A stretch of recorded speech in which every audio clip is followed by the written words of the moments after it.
사도행전은 초대교회가 어떻게 시작되고 성장하고 확장되어 왔는가를 잘 보여주고 있습니다. 우리는 계속해서 가장 최초의 교회인 예루살렘 교회의 성장을 보고 있습니다. 예루살렘 교회는 외부적인 핍박과 내부적인 시험의 이런 시련들을 잘 극복하면서 성장하고 있습니다. 마귀는 끊임없이 교회를 공격해 댔지만 이에 맞서서 하나님께서도 계속하여 교회를 포기하지 않고 지키시며 오히려 더 든든히 세우시는 것을 우리는 볼 수 있습니다. 따라서 겉으로 볼 때는 세상과 교회의 싸움처럼 보이지만 사실은 마귀와 하나님과의 전쟁이라는 것을 알 수가 있습니다. 이처럼 마귀의 세력이 교회를 끊임없이 공격하지만 교회는 절대 무너지지 않고 오히려 더욱 건강하고 강력하게 세워져 가는 것을 우리는 말씀 속에서 보게 됩니다. 그것은 우리 주님의 약속 때문에 그렇습니다. 베드로의 신앙 고백 후에 주님께서 마태복음 16장 18절에서 내가 내 교회를 세우리니 음부의 권세가 이기지 못하리라 이렇게 말씀하시고 약속하셨습니다. 내 교회를 주님께서 세우시고 지키십니다.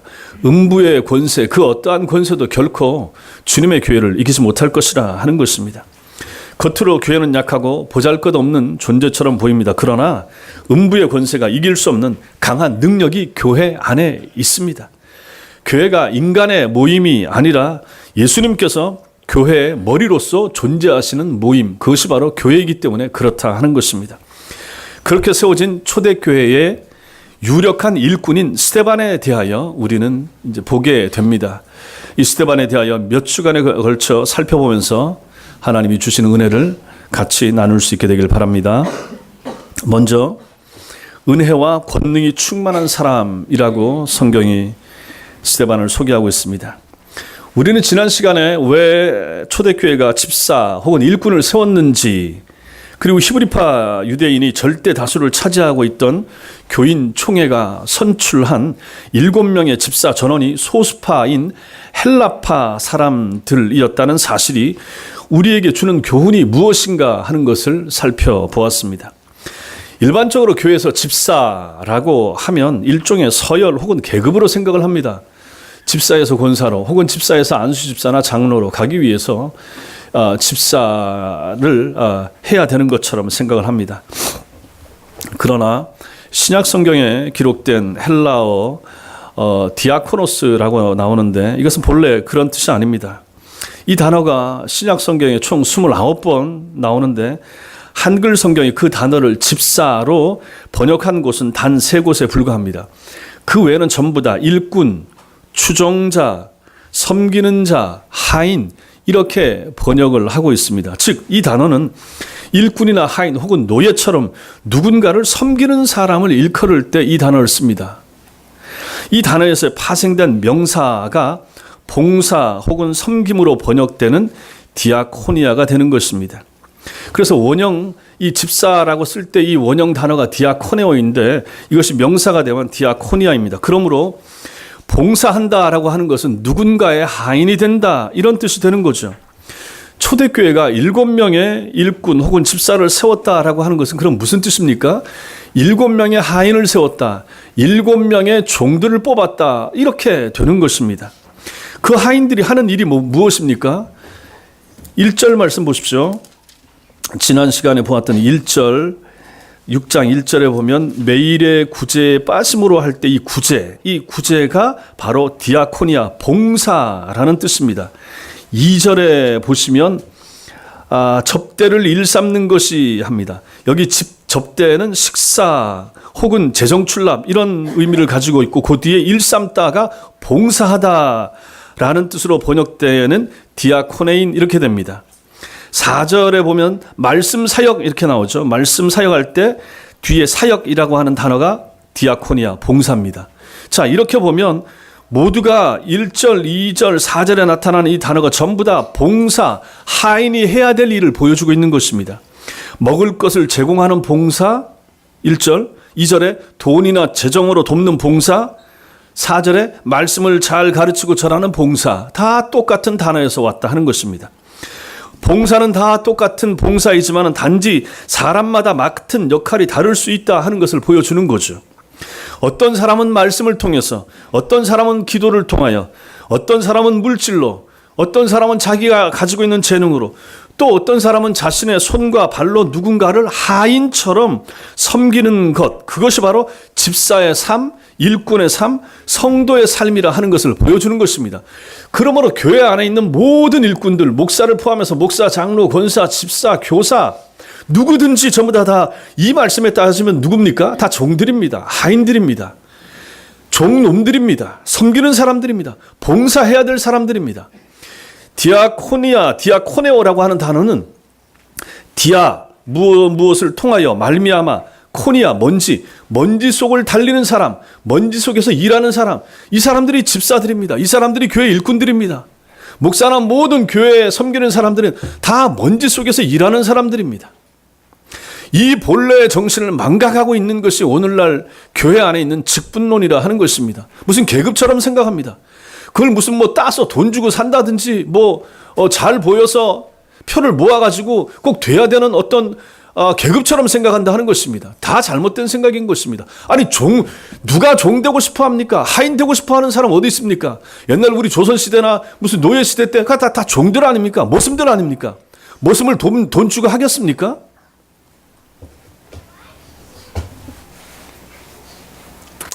주님이 우리의 하인처럼 우리를 섬겨주셨기 때문에 이제 그 사실을 깨달은 여러분과 제가 다른 사람의 하인이 되어서 섬김을 통해서 보여주는 것, 이것이 바로 주님을 섬기는 것입니다. 주님께서 종이 되어주셨습니다. 주님께서 하인이 되어주셨습니다. 누구 때문에요? 여러분과 저 때문에요. 그래서 이제 우리가 예수를 믿게 됐습니다. 그래서 교회 안에서 이제 세례받고 일을 맡게 됐습니다. 그럼 우리는 뭐 하는 사람입니까? 종이 된 사람이죠. 하인처럼 된 사람이죠. 왜요? 우리 주인께서 하인이 되셔서, 우리 주인께서 종이 되셔서 나를 섬겨주셨기 때문에, 그 은혜를 받았기 때문에, 체험했기 때문에, 깨달았기 때문에 이제 내가 교회 안에 다른 연약한 사람, 우리 교회 아이들 위하여, 교회 초신자를 위하여, 교회 처음 오신 분들을 위하여 섬기는 그 일을 통하여 우리가 예수님 사랑합니다, 예수님 닮아가겠습니다, 이렇게 우리의 신앙을 고백하는 사람, 그 사람들이 바로 교회 안에 있는 일꾼들이라 하는 것입니다. 근데 어찌 교회 안에 있는 일꾼들이 그 일 맡은 그것을 가지고 자랑을 한다든지 무슨 어깨에 힘을 준다든지, 이건 말도 안 되는 것이다. 이러한 사람들은 성경을 모르는 것이다, 성경을 안 배운 것이라 하는 것입니다. 일꾼은 그런 사람들이 아니라 하는 것이죠. 초대교회는 이 봉사의 일들을 위하여 7명의 일꾼을 세웠고, 그 중에 대표자에 해당하는 사람이 바로 오늘 그리고 다음 주에 볼 7장에 나타나는 스데반이 바로 그 사람인 것입니다. 이 하인의 일을 잘 감당하기 위해서 필요한 조건들이 무엇입니까? 3절 말씀에 보면 성령과 지혜가 충만한 것, 5절에 믿음과 성령이 충만하더라, 오늘 8절에 은혜와 권능이 충만한 것, 이것입니다. 여기 8절에 은혜라고 할 때 이 표현은 스데반 집사의 성품을 보여주는 것입니다. 그는 성령이 충만할 뿐 아니라 은혜로운 인격을 가진 사람입니다. 이거 중요합니다. 예수 잘 믿고 성령 충만하면 그 사람의 인품은 달라져야 됩니다. 정말로 아름다워져야 됩니다. 은혜로워져야 됩니다. 그래서 그것을 잘 보여주는 것이 15절 말씀입니다. 15절 끝에 보면 그 얼굴이 천사의 얼굴과 같더라 그랬습니다. 자기를 거짓으로 모함하고 죽이려고 달려드는 그런 사람들 앞에서 천사의 얼굴을 할 수 있다라고 하는 것은 보통 사람들이 가진 인격과 성품으로는 도저히 보여줄 수 없는 모습이 됩니다. 그만큼 스데반은 하나님이 주신 능력도 가지고 있었을 뿐 아니라 아름다운 예수님의 성품도 그 속에 가지고 있었다 하는 것입니다. 우리는 다 닮아갑니다. 자식들은 부모를 닮아가고 제자들은 스승을 닮아가야 됩니다. 그게 마땅하죠. 우리의 스승님 예수님이십니다. 우리의 영적 부모 예수님이십니다. 그럼 우리는 그 예수님 닮아가야 됩니다. 예수님이 하셨던 것처럼 그렇게 닮아가야죠. 예수님이 말씀하신 그러한 말씀의 모양을 우리도 닮아가야 되고, 예수님이 행동하신 행동대로 우리로 닮아가려고 애를 써야 되고, 예수님의 성품을 우리 속에 우리도 닮아갈 수 있어야 그게 참된 성도들 아니겠습니까? 오늘 이런 모습을 보여주는 사람이 스데반입니다. 이런 스데반을 통해서 하나님이 크게 일을 하셨습니다. 이것을 8절에 보면 큰 기사와 표적을 민간에 행하니 이렇게 표현하고 있습니다. 기사와 표적을 행하다. 여러분, 이러한 표적은 오직 예수님께만 사용되던 표현입니다. 예수님이 하나님의 능력을 가진 참된 메시아이심을 드러내 보여주는 그런 내용이 바로 기사와 표적을 행했다. 예수께서 그 일을 행하셨습니다. 그런데 후에 사도들이 표적과 기사를 행했다 이렇게 말합니다. 그것은 사도들이 예수님의 사역을 이어받은 증거로 그들이 또 그 일을 했다 하는 것을 우리가 이해할 수 있습니다. 그런데 그 사도들에게 나타났던 표적과 기사를 지금 누가 행했다고 말합니까? 스데반 집사가, 일꾼 스데반이 그 일을 행하고 있다 하는 것입니다. 이 단어는 예수님께만 사용되고 이 단어는 예수님의 제자들에게만 사용됐는데 이 단어를 지금 스데반 집사에게 쓰고 있다 하는 것입니다. 예수님처럼 사도들처럼 스데반이 그렇게 능력을 행하며 하나님의 교회를 위해서 쓰임받는 삶을 강렬하게 그 짧은 생애 동안에 그가 살다 갔다 하는 것을 보여주는 것입니다. 그에게 하나님이 주신 능력이 있었고 예수님을 닮은 성품이 있었습니다.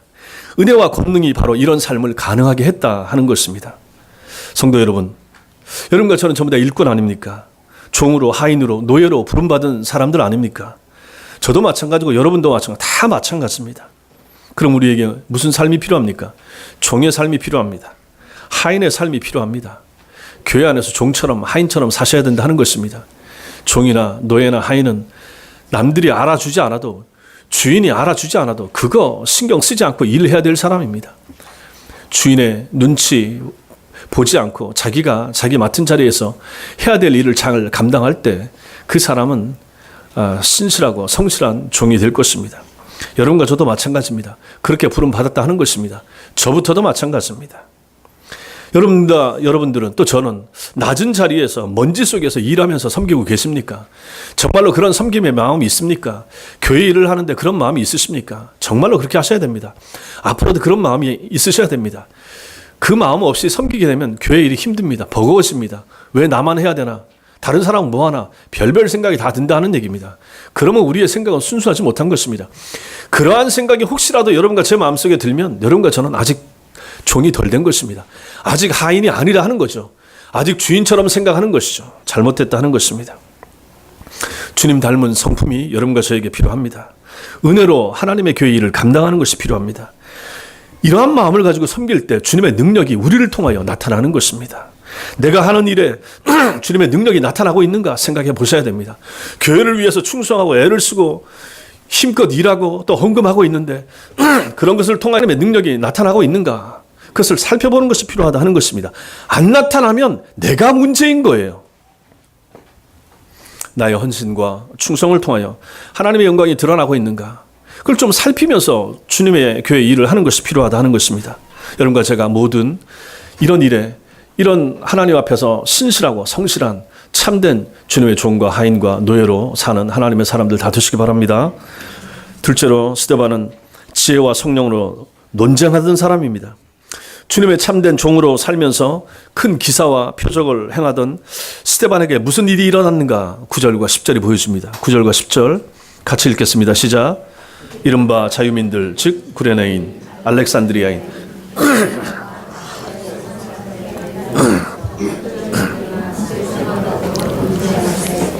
스데반이 지혜와 성령으로 말함을 그들이 능히 당하지 못하여.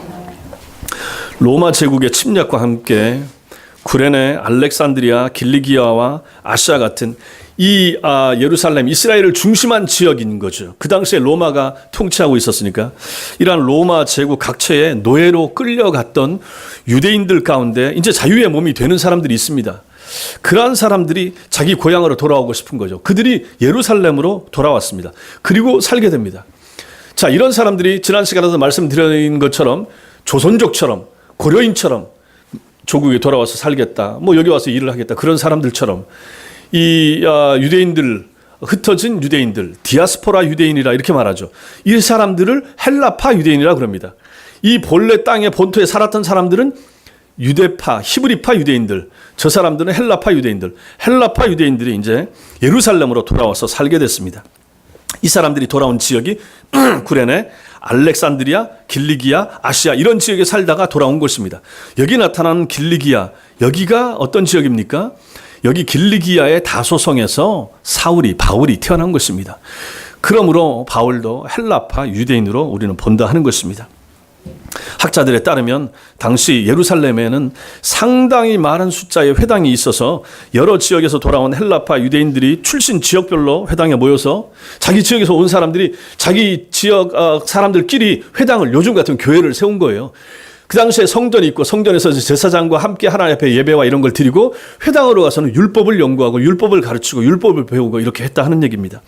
그래서 그들이 회당을 만든 거죠. 지금도 유대인들 사는 지역 가면 그 사람들끼리 다 회당 만들고 이렇게 하지 않습니까?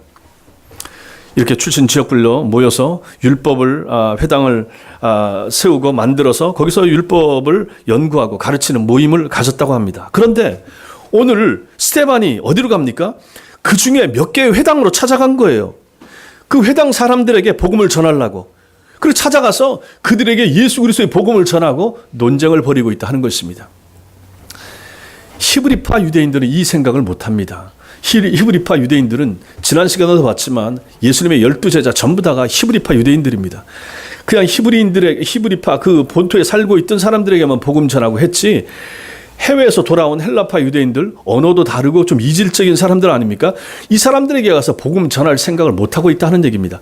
그런데 이 생각을 한 사람이 있어요. 누굽니까? 바로 이 7명의 일꾼들 가운데 빌립이라든지 오늘 스데반 같은 사람들. 이 사람들은 자기들 출신이 이미 예루살렘 저 바깥의 땅에서 살다 온 사람들이기 때문에 거기서 살다 온 사람들에 대한 성향이나 이해도가 있는 거예요. 그러니까 이 사람들이 모여있는 회당으로 찾아가서 그들에게 예수 그리스도를 바르게 가르치고 싶어서 그들을 찾아가고 그들과 지금 논쟁을 벌이고 있는 내용이 거기에 나타나고 있다 하는 것입니다. 우리는 이 논쟁에 대해서 짐작을 해볼 수 있습니다. 무슨 말을 했을까? 스데반이 그들에게 먼저 예수 그리스도의 복음을 전했겠죠? 그들은 구약만 가지고 있으니까 예수를 안 믿는 사람들이고 반대하는 사람들이니까 그들에게 예수를 전하고, 예수 그리스도를 못 박아 죽인 유대교 신봉자들이 스데반을 반박합니다. 그 자리에 있는 사람들도 마찬가지입니다. 예수 잘 죽었다 생각하는 사람들이니까요. 그들이 스데반에 대해서 반박하니까 다시 스데반이 또 재반박하면서 이런 논쟁이 이어졌다 하는 것입니다. 그런데 오늘 성경에 보니까 저들이 스데반을 이길 수가 없었어요. 그들은 억지를 부리고 있었고 스데반은 성령님의 도우심으로 말미암아 진리를 바르게 전하고 있었기 때문에 그런 것입니다. 정상적인 방법으로는 스데반을 이길 수 없음을 그들이 깨닫고 비밀리에 사람을 매수해서 스데반이 우리와 논쟁하는 중에 모세와 하나님을 모독했다, 이렇게 이제 모함하게 되는 것입니다. 이것이 바로 11절과 12절입니다. 11절 12절 같이 읽겠습니다. 시작. 사람들을 매수하여 말하게 하되 이 사람이 모세와 하나님을 모독하는 말하는 것을 우리가 들었노라 하게 하고 백성과 장로와 서기관들을 충동시켜 와서 잡아가지고 공회에 이르러. 이 음모에 따라 만약에 스데반에게 신성 모독죄 딱지가 붙여진다, 그렇게 되기만 하면 그들은 합법적으로 스데반을 제거해 버릴 수 있었습니다. 신성 모독죄는 돌로 쳐서 죽이는 것입니다. 그러므로 이렇게 죽이고자 하는 명분을 쌓으려고 하는 거죠. 그래서 저들은 말로는 안 되니까 이제 음모를 꾸며가지고 사람들을 세운 거죠. 백성과 장로와 서기관들을 충동질해가지고 스데반을 산에 들인 공회, 이 공회, 여기서 이제 오늘날 국회 같은 데니까 여기서 결정하는 거니까 공회로 끌고 갔습니다. 대체 그들이 어떻게 충동질했길래 백성들까지 동조하게 되었는지를 그들이 산에 들인 공회에 세운 이 거짓 증인들이 하는 증언의 내용을 통해서 우리가 알 수 있습니다. 그 내용이 바로 13절과 14절입니다. 그 세운 거짓 증인들이 어떤 말을 했는가? 13절과 14절 같이 읽겠습니다. 시작. 거짓 증인들을 세우니 이르되 이 사람이 이 거룩한 것과 율법을 거슬러 말하기를 마지 아니하는도다. 그의 말에 이 나사렛 예수가 이것을 헐고 또 모세가 우리에게 전하여 준 규례를 고치겠다 함을 우리가 들었노라 하거늘. 거짓 증인들은 스데반이 예수님께서 예루살렘 성전을 헐어버릴 것이라 라고 했고 모세가 전해준 규례 다 뜯어 고쳐야 된다, 그렇게 했다. 그것을 가지고 스데반도 우리에게 말했습니다. 이렇게 말을 한 거죠. 그 말에 백성들은 스데반을 죽이려 할 정도로 흥분하고 말았던 거죠. 이들이 말한 것은 맞는 말이지만 이들은 왜곡해서 비틀어서 이것을 전하고 있는 것입니다. 여기서 우리는 핵심이 무엇인가를 볼 필요가 있습니다. 유대인들이 목숨처럼 여기는 것이 무엇입니까? 그것은 바로 성전과 율법입니다. 구약에 충실한 저들은 성전을 생명처럼 여기고 율법을 또 그렇게 생각을 했습니다. 이 둘 중에 하나만 모독을 해도 신성 모독죄로 몰아서 사형에 처할 수 있었습니다. 그 당시에는. 그런데 스데반이 자기들이 알고 믿고 있는 성전과 율법의 개념을 완전히 예수님의 설교라고 하면서 뒤집는 말을 하고 있기 때문에 분노하는 것입니다. 아마도 스데반은 예수님이 하신 말씀 중에 요한복음 2장 19절에 너희가 이 성전을 헐라 내가 사흘 만에 다시 일으키리라는 말씀을 전했던 것 같습니다. 이 말씀이 뭡니까? 구약에 나오는 성전은 예수님의 모형이고 모든 구약의 성전, 제단, 성막, 성전, 오실 예수님에 대한 모형이 되는 거죠. 예수님을 보여주는 그러한 샘플이 된다 하는 것입니다. 그리고 이제 참 성전이신 주님께서 오셨다가 죽으셨다가 부활하시고 승천하셨죠. 자, 그 말을 지금 하고 있는 것입니다. 그 사실을 전하는 거예요. 이 말을 전하고 있는데 저들이 의도적으로 이 말을 가지고 왜곡해서 사람들에게 전하면서 백성들을 충동질한 것이라 하는 것이죠. 그리고 스데반은 참 성전인 주님을 믿게 되면 지금까지 성전에서 행해지던 모든 제사와 규례들은 모두 예수님의 속죄 사역을 통해서 완성됐기 때문에 이제는 폐지되어야 된다라는 말도 했을 것입니다. 그것도 맞는 말이죠.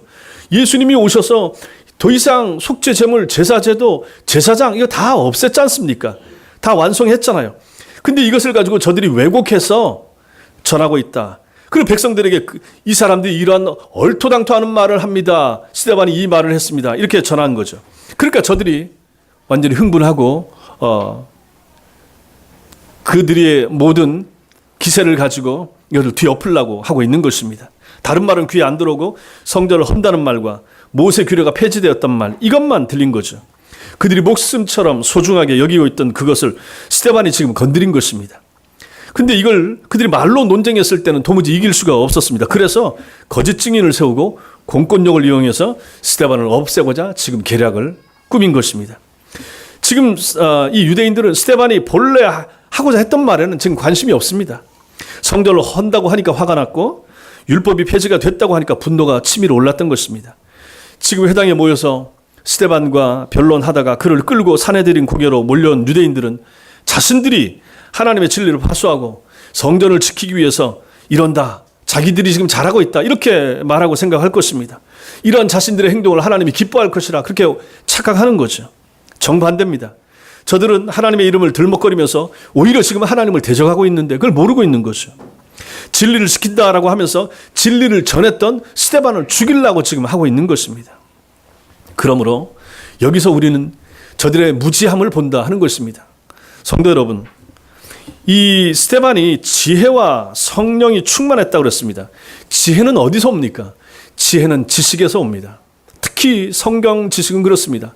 성경을 잘 읽고 듣고 배우면 거기서 무엇이 나옵니까? 지혜가 나오는 거죠. 그 지혜를 스데반이 가지고 있었던 것입니다. 하나님의 말씀에서 나온 지식을 통한 지혜가 스데반에게 있었다 하는 것입니다.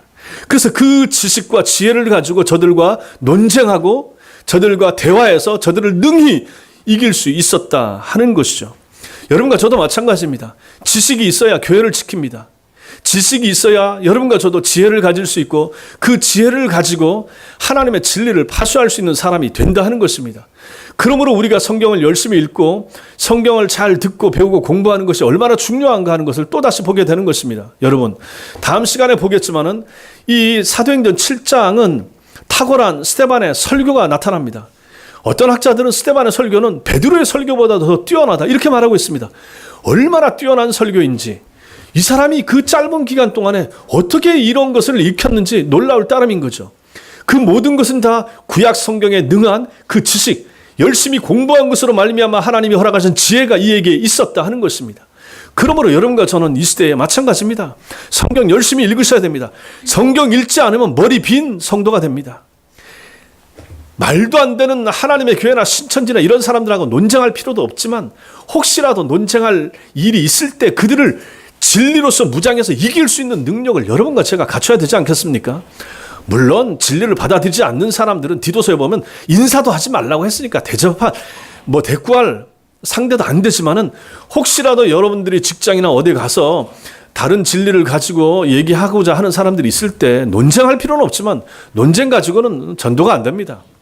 논쟁할 필요는 없지만 혹시라도 그런 필요가 있을 때는 아니 뭐 배운 게 있어야, 들은 게 있어야 그걸 가지고 가르치고 얘기할 수 있을 거 아니겠습니까? 그래서 제가 늘 말씀드린 게 그게 아닙니까?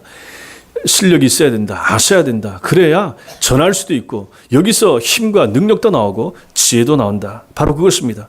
오늘 스데반이 그랬다 하는 것입니다. 그 지혜를 가지고, 그 지혜가 말로 나와서 그 말의 논리를 가지고 저들 모두를 이겼던 사람, 이 사람이 바로 스데반이라 하는 것입니다. 또 여러분과 저 조심할 것이 있습니다. 교회 안에서 일어나는 많은 분쟁의 당사자들이 자신들은 하나님 편에 서서 있고 상대편은 마귀 편에 서 있다 이렇게 생각하지만은, 그래서 싸우지만 사실 양편 모두가 다 마귀에게 조종당하는 일이 얼마나 많습니까? 교회 안에 분란 일어날 때 보십시오. 전부 다 자기가 옳다 그러고 하나님 편에 자기가 서 있다 그러고 하나님이 자기들을 밀어주신다고 다 이렇게 하지 않습니까? 그 두 편 다 하나님 마음에 안 드는 경우가 얼마나 많습니까? 하나님의 뜻이 아닌 경우가 얼마나 많습니까? 교회 안에 분란 그 자체가 하나님의 뜻이 아닐 경우가 많기 때문에 그런 것입니다. 진리 파수를 위한 싸움이 아니라 내 기득권, 내 재산, 내 이익, 내 자존심을 내려놓고 싶지 않아서 싸우는 경우가 교회 안에 얼마나 많습니까? 그것을 가지고 하나님을 위하여라고 포장해서 싸우는 일들이 많은데 결코 이것은 옳지 못하고 하나님 앞에 아름답지 못하다. 이런 싸움에 비방을 하고 거짓말을 동원하고 이런 싸우는 곳에 가보십시오. 어디 거기 선한 천사의 얼굴이 있습니까? 전부 다 마귀의 얼굴이지. 얼마나 말을 거칠게 하는지. 교회 안에서도 분쟁하면서 용력을 부르고 주먹을 쓰고 무슨 용접기를 가지고 용접을 하고 말도 안 되는 일들이 교회 안에서 일어난다 하는 것입니다. 그들의 얼굴에 천사의 얼굴과 같은 것을 볼 수 있겠습니까? 말도 안 되는 거죠. 그래서 사도 바울은 로마서 14장 17절에서 하나님의 나라는 먹는 것과 마시는 것이 아니요 오직 성령 안에 있는 의와 평강과 희락이라 이렇게 말했던 것입니다. 하나님의 나라는 의와 평강과 희락의 나라입니다. 가정과 교회는 지상에 존재하는 하나님의 나라입니다. 이 하나님의 나라에 있어야 할 요소가 의와 평강과 희락입니다. 의는 공의를 말하는 것입니다. 정의를 말하는 것입니다. 옳음을 말하는 것입니다. 바른 것이 있어야 되는 것이 바로 교회와 가정이라 하는 것입니다. 가정과 교회 안에 평강이 있어야 됩니다. 피스가 있어야 됩니다. 하나님이 위로부터 부어주시는 그런 평화가 가정에, 교회에 있어야 된다는 것입니다. 또 이 하나님의 나라에는 희락이 있어야 됩니다. 즐거움이 있어야 됩니다. 가정과 교회에 희락이, 즐거움이, 기쁨이 있어야 됩니다. 만약에 가정에, 만약에 교회에 희락이 없다, 즐거움이 없다. 그건 뭡니까? 희락이 없는 곳이 바로 지옥입니다. 지옥이 희락이 없지 않습니까? 그렇지 않겠습니까? 가정에 들어가는데 기쁨이 없다, 즐거움이 없다. 들어가고 싶지 않을 것입니다. 교회도 마찬가지입니다. 교회 오는데 만약에 분쟁이 있고 다툼이 있고 교회 안에 갈등이 있다. 그럼 그 교회를 오고 싶겠습니까? 말도 안 되는 거죠. 하나님의 나라는 의와 평강과 희락의 나라가, 이것을 꼭 마음속에 새기시기 바랍니다. 여러분의 가정과 우리 교회가 의와 평강과 희락으로 충만한 그런 은혜가 있기를 바랍니다. 마지막으로 스데반은 천사의 얼굴을 가졌던 사람입니다. 이러한 지금 사람들의 이런 적대적인 상황 속에서 스데반이 보인 반응을 오늘 본문 15절이 우리에게 전해줍니다. 15절 같이 읽겠습니다. 시작. 공회 중에 앉은 사람들이 다 스데반을 주목하여 보니 그 얼굴이 천사의 얼굴과 같더라. 소수의 무리들이 백성들을 충동질하고 신성 모독죄로 스데반을 죽이기 위해서 거짓 증인까지 동원하여 그를 산에 들인 법정에 세웠습니다. 그 자리에 스데반 편이라고는 단 한 사람도 없습니다. 스데반으로서는 지금 최고의 위기의 순간이고 억울하기 짝이 없는 상황입니다. 그렇다면 스데반은 지금 공포에 질린 얼굴을 하거나 목숨을 구걸하는 비굴한 표정을 짓거나 자포 자기의 절망적인 모습을 하거나, 그것도 아니라면 자신을 모함하는 사람들을 향해서 분노로 일그러진 얼굴을 하고 있어야 되지 않겠습니까? 그러나 그 위기의 순간을 맞이한 스데반의 얼굴을 오늘 성경은 천사의 얼굴과 같았다라고 기록하고 있는 것입니다. 천사의 얼굴과 같았다. 그 죽기 직전의 순간에, 그 죽음의 순간에, 그 위기의 순간에, 그 분노한 사람들 틈에서, 그 오해받는 사람들 앞에서, 그 미워서 이를 북북 갈고 있는 사람들 앞에서 천사의 얼굴을 하고 있다 하는 것입니다.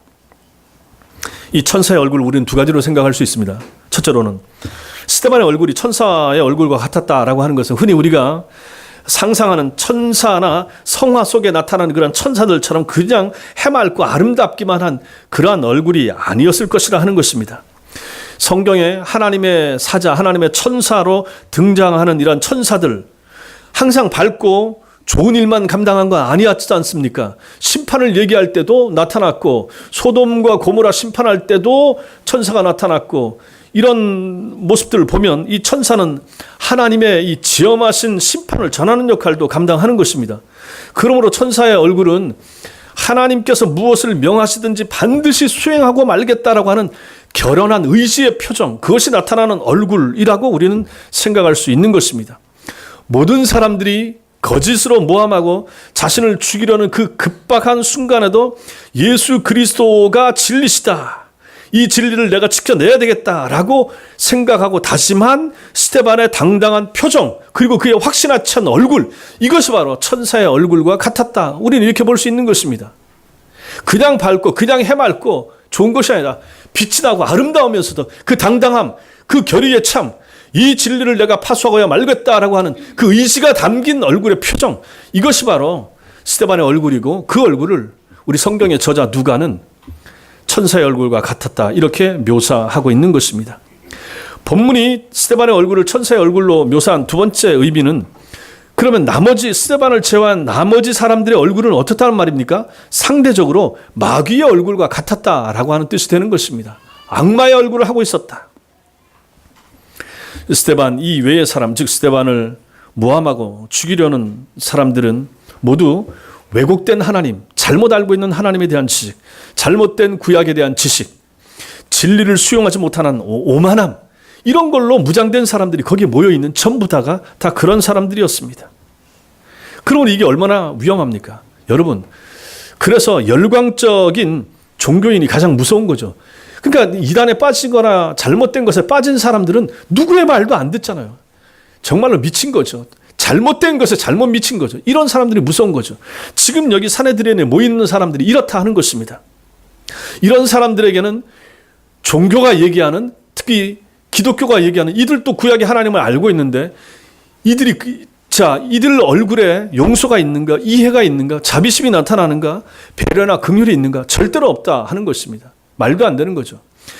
하나님, 구약의 하나님만을 우리가 바르게 알고 믿어도 그럴 수 있는가? 안 된다 하는 거죠.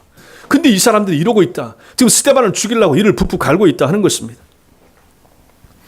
따라서 우리는 오늘 본문을 통해서 참된 성도, 참된 그리스도인은 천사의 얼굴을 지닌 사람이라고 정의할 수가 있는 것입니다. 성도는 천사의 얼굴을 소유한 사람입니다. 비록 세상의 눈으로는 볼품없다 할지라도 하나님 보시기에 천사의 얼굴을 지닌 사람이 바로 참된 그리스도인인 것입니다. 참된 그리스도인은, 참된 성도는 어떤 경우에도 악마의 얼굴을, 마귀의 얼굴을 가질 수가 없습니다. 그리스도인은 자신의 이익이나 세상에 속한 어떤 것을 지키는 사람이 아니라 오직 하나님을 아버지로 모신 사람이기에 언제 어디서나 당당히 진리를 지키려 하기 때문에 그런 것입니다. 진리를 위해서 당당함, 자신 있는 모습, 이런 것이 우리에게도 필요하다 하는 것입니다. 그러면서도 자비에 찬 얼굴, 배려하는 모습, 긍휼의 얼굴, 이것이 여러분과 저에게 나타나는 것이 필요하다 하는 것을 오늘 말씀이 우리에게 보여주고 있는 것입니다. 여러분과 저는 어떻습니까? 여러분과 저는 어떤 얼굴 모습을 지니고 사십니까? 교회에서는 혹시 천사의 얼굴인데 세상의 작은 이익 앞에서는 마귀의 얼굴로 혹시 변하는 거 아닙니까? 주일날은 천사의 얼굴을 가지고 계시는데 혹시라도 월요일부터 토요일까지는 그 반대의 얼굴을 가지고 계시지는 않습니까? 아침에는 천사의 얼굴로 집을 나서지만 밤이면 혹시 마귀의 얼굴로 돌아오는 경우는 없으십니까? 상황과 여건에 따라서 천사와 사단의 경계를 넘나들면서 그로 인한 양심의 가책과 신앙의 갈등으로 괴로워하고 있는 것은 혹시 아닙니까? 그래서는 안 됩니다. 여러분, 그래서 우리 모두 마귀의 얼굴, 사단의 표정 갖다 버려야 됩니다. 성령 안에서 스데반 같은 천사의 얼굴을 회복하는 은혜가 여러분과 저에게 있게 되기를 바랍니다. 진리를 짓밟는 세상의 불의에 맞서는 얼굴, 하나님을 부정하고 진리를 대적하는 세력에 맞서고자 하는 그러한 결의에 찬 얼굴, 우리의 가정과 일터, 그리고 교회와 세상 속에서 성경의 진리를 지켜내는 얼굴을 가진 그러한 성도가 되셔야 되는 것입니다. 이 예수 그리스도의 은혜와 은총을 체험했기 때문에 한없이 온유하고 착하고 선하고 정의로운 그 편에 설 수 있고, 가난하고 어렵고 힘든 사람들을 불쌍히 여기고 배려하고자 하는 마음, 그러한 얼굴, 그러한 용모, 그것이 여러분과 저에게 필요하다 하는 것입니다. 그때 하나님 보시기에 우리의 얼굴은 천사의 얼굴, 예수 그리스도의 얼굴과 같을 것입니다. 이러한 얼굴, 이러한 표정, 이러한 삶, 이것이 여러분과 저의 것이 될 수 있게 되길 바랍니다. 사랑하는 성도 여러분, 스데반은 교회사 초기에 혜성처럼 반짝 빛을 발하고 사라져간 존재로 오늘 성경에 기록되고 있습니다. 헬라파 유대인으로서 그가 언제 예수님을 그리스도와 주님으로 믿었는지는 정확히 알 수 없습니다. 오순절이나 그보다 좀 더 이른 시기에 그가 예수님을 만났을 수 있습니다. 그렇다면 4년 혹은 5년의 그 짧은 기간 동안에 사도들의 가르침을 접하고 또 회심하고 주의 일꾼으로 집사로 뽑혀서 충성스럽게 봉사했던 사람이 바로 스데반입니다. 성령의 역사하심 가운데 지혜와 믿음과 권능이 충만했던 사람이 바로 스데반입니다. 주님께 선택된 일꾼으로 초대교회 성도들의 종이 되어서 충성스럽게 섬겼던 사람, 그 사람이 바로 스데반입니다. 헬라파 유대인들의 회당까지 찾아가 그들에게 예수 진리를 강력히 전했던 사람이 스데반입니다. 결국에는 그들에게 미움을 받고 죽을 위기에 처하게 되었던 사람이 스데반입니다. 그러나 이 세상 생애의 마지막 순간까지 천사의 얼굴로 살다가 주님 곁으로 간 순교자, 그 사람이 바로 스데반입니다. 그는 전 시대에 걸쳐서 진리를 위해서 살고자 했던 모든 성도들의 모범이 된 사람이 바로 스데반입니다.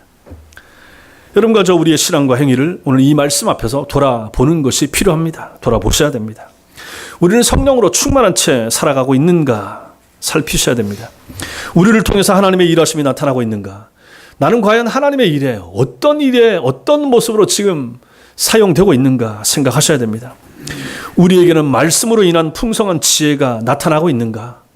하나님의 말씀으로 인한 지혜가 내게 넘쳐나고 있는가 생각해 보셔야 됩니다. 우리는 성경 진리를 강력히 전하고 싶은 불타는 마음이 있는가?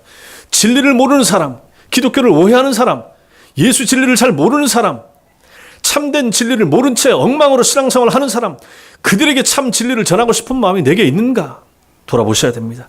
있으셔야 됩니다. 비진리를 전하는 사람들에 대한 안타까움과 진리를 모른 채 살아가는 사람들에 대한 연민의 마음이 우리 속에 있으셔야 되는 것입니다.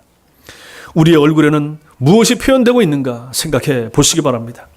우리의 얼굴은 우리가 참 성도인 것을 드러내주는 어떤 빛이 있습니까? 사람들이 우리를 보면 우리 얼굴에서 어떤 빛을 느낍니까? 사람들이 우리를 보면 우리 얼굴에서 예수 그리스도의 빛을, 작은 빛이라도 느낄 수 있습니까? 그래야 되지 않겠습니까? 우리의 얼굴도 천사의 얼굴처럼 좀 빛나야 되지 않겠습니까? 진리 안에 거하는 사람, 진리를 하는 사람, 진리를 전하는 사람, 진리를 위해 죽을 수도 있는 사람, 좀 그런 사람이 돼봐야 되지 않겠습니까? 아니, 좋은 교회가 뭡니까? 우리 교회가 좋은 교회가 되고자 한다고 할 때 뭐가 좋은 교회입니까 도대체? 진리를 분명히 가르치고 진리의 확고에 설 때 그 교회가 좋은 교회 아니겠습니까? 작아도 괜찮습니다. 상가에 계속 있어도 상관없습니다.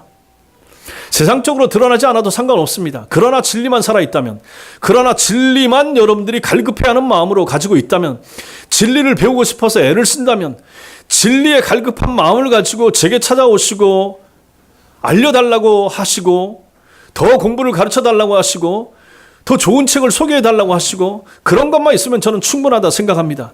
그런 사람들로 채워주고 우리 주일학교 아이들이 중고등부와 청년들이 그렇게 무장되고 우리 남전도회와 여전도회 그리고 모세전도회까지 그렇게 진리를 알려고 애를 쓰고 힘쓰고 그 진리를 알 때 오는 기쁨과 즐거움이 충만하며 그래서 그것이 얼굴로 표현될 때 그 성도들로 채워주면 그 교회는 정말로 아름다운 교회고 진리가 충만한 교회고 정말로 주님이 원하시고 기뻐하시는 좋은 교회 아니겠습니까? 우리 모두가 꿈꾸는 교회가 그런 교회여야 된다 하는 것입니다. 우리 모든 열린문교회 성도님들의 얼굴이 천사의 얼굴처럼 빛이 나는 그런 삶을 사시고 주님이 기뻐하시는 성도와 교회가 될 수 있기를 주님의 이름으로 축원합니다. 기도하겠습니다.